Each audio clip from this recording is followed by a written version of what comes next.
What's going on, people? This is Eric Quinn, and you are watching Behind the Scenes Part 3 of 3, the final one before I go back to just playing trombone Meshuggah and not talking your face off. So enjoy this one. If you've watched the other two, the first one we covered how I shoot the videos every week, and then how I record and transcribe them. That was part 2. Part 3 is going to be how I kind of put it all together in the very bougie program known as iMovie. So, hope you all enjoy. Let me know if you have any questions about any of my other work, and maybe I'll make another one of these videos one day. But for now, it's just going to be these 3. Enjoy.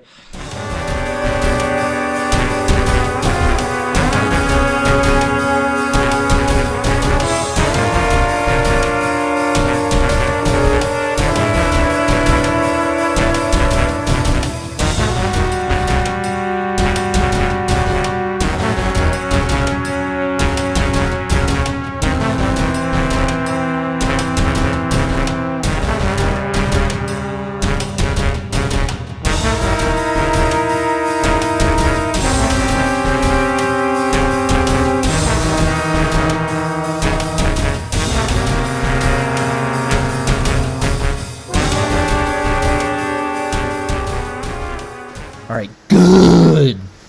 Oh, bet I just gave you guys deja vu and you thought that you were actually watching a Blake Hawley Meshuggah Monday video and not an Eric Quinn one. Oh, just kidding, it's just me. Oh, or is it though? Good. Alright, so here we are in a beautiful iMovie. I just want to show you guys some of the effects I use here.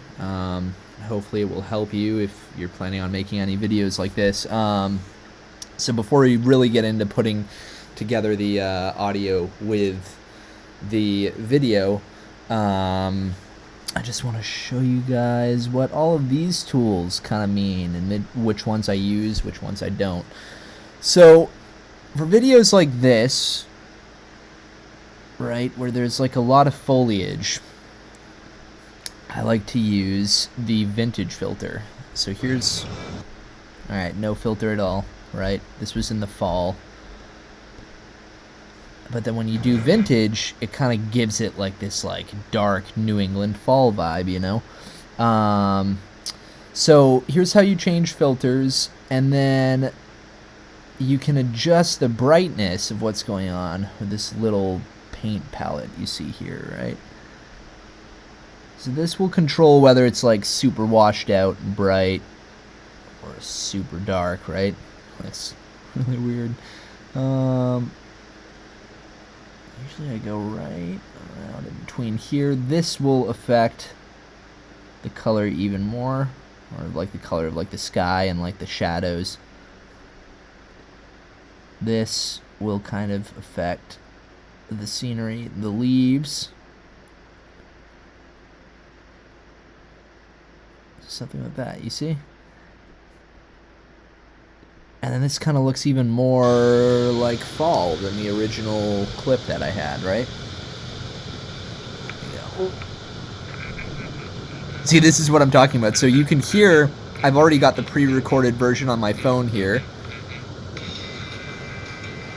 Right? That's going, and then I kind of wait for the section to come, and then I'll kind of do like air trombone, like no sound coming out, just moving my slide so it looks like I'm really playing, and I'm not.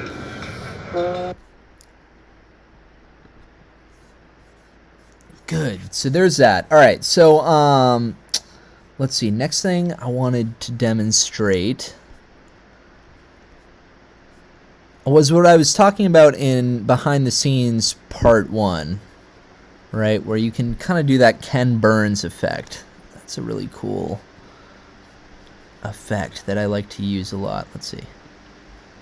Perfect. So we drag this down here. Let's get rid of that. A nice little shot of the woods. And then what we do here is drag the same clip over it, right? Turn off the sound. And so here, when you double click this, right, you see these pop up. What the opacity does is, let's see, you guys can see better if I change the filter here. Let's do all blue, right? The Nothing album cover kind of effect here. Turn the brightness way up. Okay, so now let's go back to that scale, all right, the opacity scale. So when you move this around, what's going to happen is it's going to affect how solid this clip is over the bottom clip. I don't know if that makes sense, but it will once I start doing the Ken Burns effect. So let's go about here, right? This on either side here, this controls the fade. So watch, so when we press play here, you can kind of see it gradually turn blue. Oh geez, this is a longer clip than I wanted. Hold on a sec. Here. See it start to turn more and more blue, right? Till it's there, right? Now, it's going to become even more apparent when I do the Ken Burns effect. So, I'll show you guys how to do that. So, we click on this box. No. Click on cropping, Ken Burns, and then this right here changes how far it's going to zoom in over time, right? So let's shorten this clip even more so we can kind of see.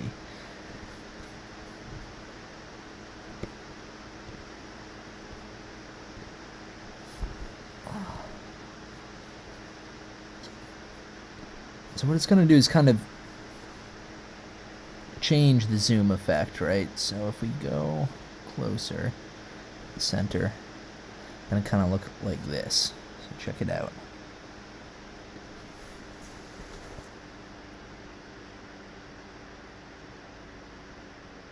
See, so everything's starting to get more blurry, right? Starting to distort a little bit. And there you have it. You can literally do that. I mean, you can do some really cool stuff with that effect. So if we have it like end here, right? Let's see what that does.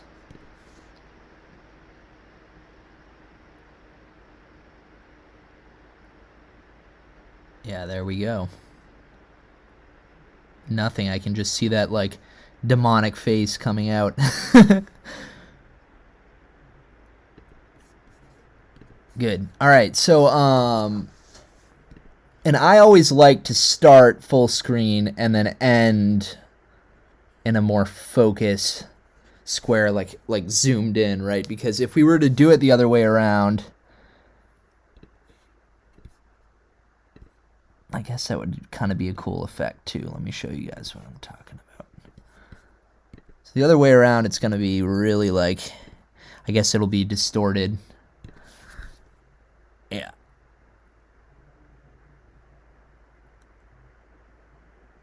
And then by the end, it's going to come back to some semblance. It's going to be look like normal trees again at the very end. Here, we'll skip.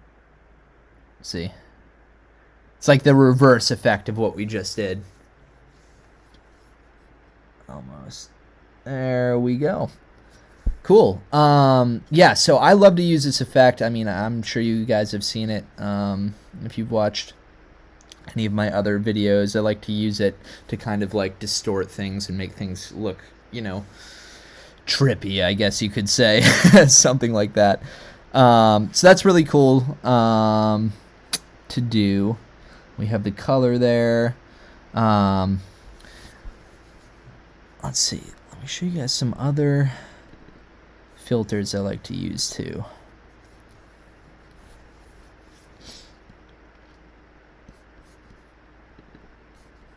Let's go to the opacity all the way here. we got blue. Another one I like to use, Blast, is really cool. It gives it like this kind of like green effect. Let's see. There we go. See, where it's like almost looks like it bends on the outside. It's like a little dark, and then it gets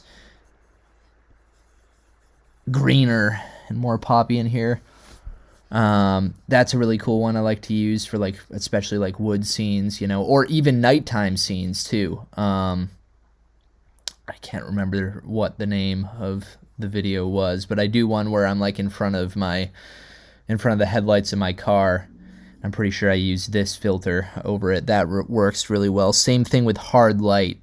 Hard light is good, maybe not in this situation because there are a lot of shadows, right? So it's like hard to kind of see what's going on. But if you have something with like sunlight, like a lot of light contrast, hard light is like where it's at. Like this would work great for hard light, I think. Drag this in.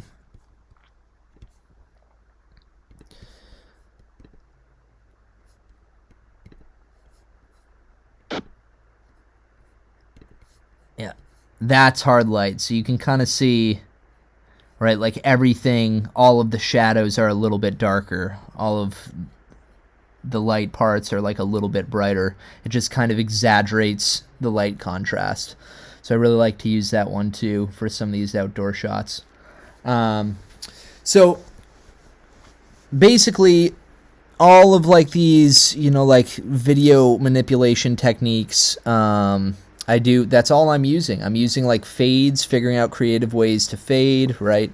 In iMovie, unfortunately, you can't stack more than just 2 videos on top of each other. So what you end up having to do is you go up here, you have to basically print this project, drag it back in, and then add more layers after that, right? So yeah, usually what I like to do is I start with the background, and then if I do a fade where it looks like I'm kind of appearing out of nowhere, I'll drag another clip on top of here, right, with the same scenery in the background. Then I kind of just literally just fade in out of nowhere, like here or something, you know, like in some of those videos, and then I'll print that after I link it up with the sound. So to link it up with the sound, I go into iTunes. Literally all you have to do is let's see.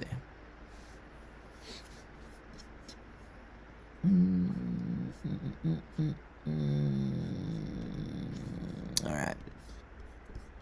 I'm Carlos, right? You just bring this in, drop it like so, and then you link up. I'm just watching my slide movements essentially, and I link up what I'm doing on the slide to all of this down here. Sometimes you can see it, like if you're using GoPro 8, which is what I use to record things. You can kind of see the frequencies and their shape and then match it up with what's going on here. And that's an easier way to do it. But if the weather is kind of against you, it's hard to see those waves and match them up. So you kind of have to do it by sight. And then after that, you keep printing it, finished project comes, and there we go. You upload it to YouTube, you're good to go. Bang, that's it.